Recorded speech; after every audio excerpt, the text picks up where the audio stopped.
Capítulo 1, Seção 6. A palavra semeada fora de Jerusalém. A expansão do cristianismo começou logo após a sua fundação e nunca mais parou. Este é um dos traços mais surpreendentes de toda a sua história.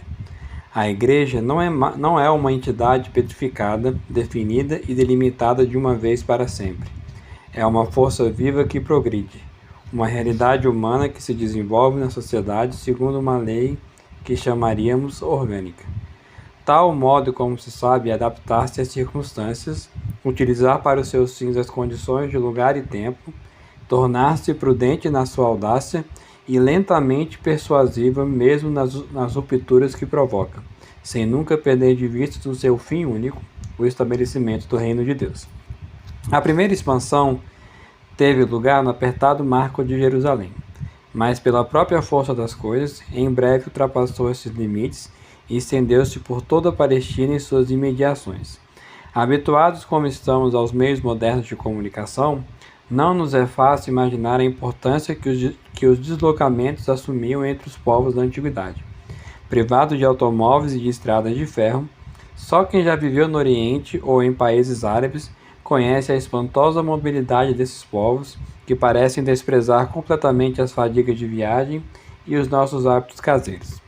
No princípio do Evangelho de São Lucas, não vemos nós Maria, embora grávida, transpor a longa distância que vai de Nazaré a Encarim para visitar Isabel, e alguns meses mais tarde, com o esposo, percorrer novamente 150 quilômetros para se dirigir a Belém, e pouco depois do nascimento do seu filho, partir para o Egito pelo áspero trilho de Negeb? Tudo isso apenas com a ajuda de um jumentinho. Temos de imaginar o povo de Israel deslocando-se sem cessar dentro dos limites da Terra Santa. As estradas percorridas por caravanas de camelos e mulas, as estalagens desconfortáveis repletas de mercadorias e viajantes, e, por ocasião desses deslocamentos e encontros, a tagarelice dos países do Oriente, que faz voar tão depressa as novidades. Uma das principais causas dessas movimentações era a religião. Por ocasião das diversas festas rituais, os judeus piedosos partiam para Jerusalém.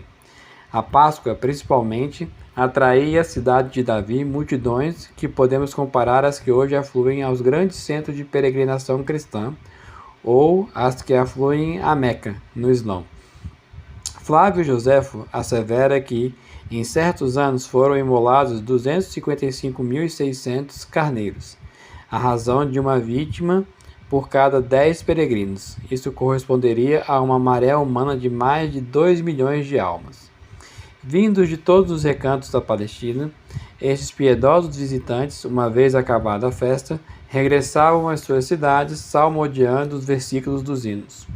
O Eterno vela sobre a nossa partida, e Ele protege o nosso regresso. O meu socorro vem do Eterno, que fez os céus e a terra.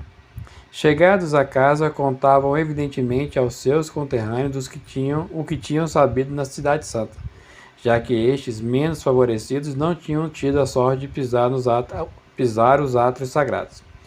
As correntes de permutas comerciais e de peregrinações, que com certeza determinaram a primeira semeadura da Boa Nova, não se limitavam apenas à Terra Prometida. Minúscula região dos imensos territórios de Roma, a Palestina poderia ter sido fortemente agitada pelo anúncio da era messiânica, sem que o mundo percebesse, se entre ela e o resto do império não existisse um laço geográfico extremamente importante, a dispersão judaica, ou em grego, a diáspora. Lembremos-nos de que, muito tempo antes, grupos de israelitas tinham sido levados a instalar-se em países estrangeiros. Já antes do exílio, uma colônia hebraica residia em Damasco e ali se dedicava ao comércio.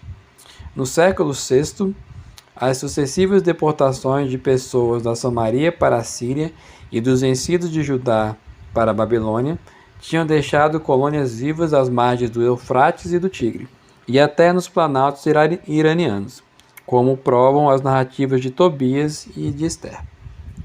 Muitas outras causas tinham contribuído a seguir para essa disseminação. Alexandre atraíra os judeus para sua nova capital, Alexandria, e estabeleceram um núcleo dessa gente na Mesopotâmia. mediante a concessão de terras.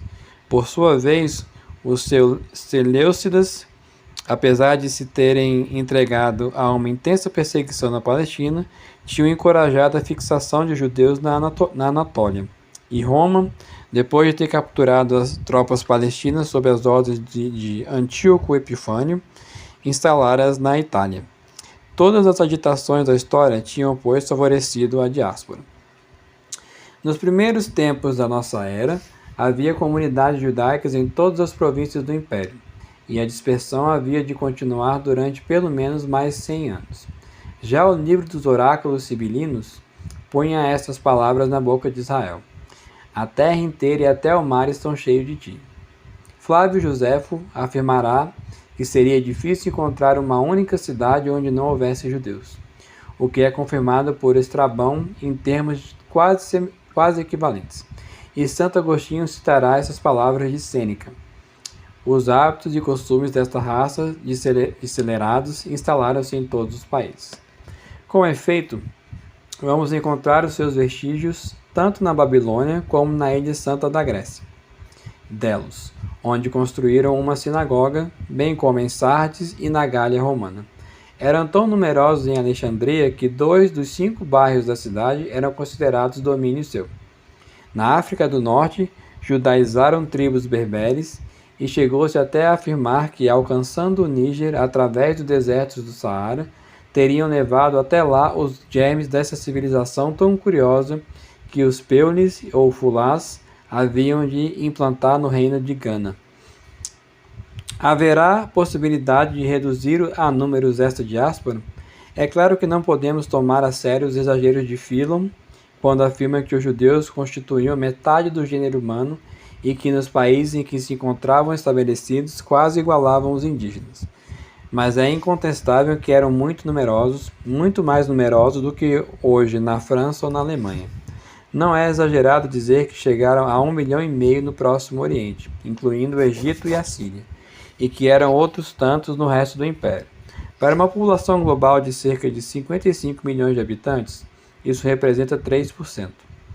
O fenômeno da diáspora é, pois, de uma importância fundamental na história, especialmente na história religiosa desses tempos. Efetivamente, embora assim dispersos entre os povos, os judeus da diáspora não se misturavam com eles. Na aparência, estavam perfeitamente inseridos na vida do país em que se encontravam, falavam a sua língua e aceitavam em parte os seus costumes. Mas, agrupados nas suas sinagogas, onde liam e comentavam a Santa Torá sob a direção de um conselho de anciãos e de um chefe eleito, o rabino, salvaguardavam ansiosamente a sua independência espiritual e não constituíam uma massa amorfa e sem laços orgânicos, como acontece hoje, por exemplo, com os italianos ou poloneses dos Estados Unidos. Continuavam a ser um ramo do povo eleito, separado do velho tronco pela história, mas conservando-se fiel a esse tronco e sorvendo-lhe incessantemente a seiva vivificadora. Entre as comunidades judaicas dispersas e a Palestina, as relações eram constantes. Jerusalém continuava a ser, no sentir de todos, a cidade santa, a capital espiritual onde batia o coração da nação judaica. Para lá se voltavam pela prece e para lá sonhavam regressar um dia. Para todos os emigrados da diáspora, o Sinédrio era ainda a autoridade suprema para o qual se apelava das decisões dos tribunais das sinagogas. A partir dos 20 anos, todo judeu, estivesse onde estivesse, devia pagar anualmente 1 dracma como imposto sagrado para o templo. Por outro lado, em todas as cidades do mundo em que viviam judeus, havia caixas onde se recolhiam esmolas, por vezes consideráveis, cujo produto era levado solenemente à cidade santa. O próprio César Augusto, por uma série de decretos, tinha garantido a liberdade dessa transferência de dinheiro. E de todos os lados chegavam à Terra Santa nos dias das grandes festas. Partos, medos, elamitas e os que habitavam na Mesopotâmia, a Capadócia, o Ponto e a Ásia, a Frígia e a Panfilha, o Egito e as partes da Líbia para as bandas de Cirene. Chegavam em batéis superlotados pelos portos de Jope e Cesareia, beijando piedosamente o solo ao desembarcarem. É este afluxo humano incessantemente renovado, este vai e vem contínuo que é preciso ter em conta para tentar compreender a rapidez da semeadura evangélica. Amanhã, as colônias da diáspora hão de acolher os fiéis de Cristo perseguidos em Jerusalém ou os missionários em visita. Mas, logo que Jesus morreu, a notícia de seu destino foi levada pelos peregrinos através do mundo. Alguns em Jerusalém afirmam que chegou o Messias. E isso repetia-se tanto no bairro judeu de Faro como nas ruas estreitas do Trastevere. O Espírito de Deus tinha soprado e semeado o grão.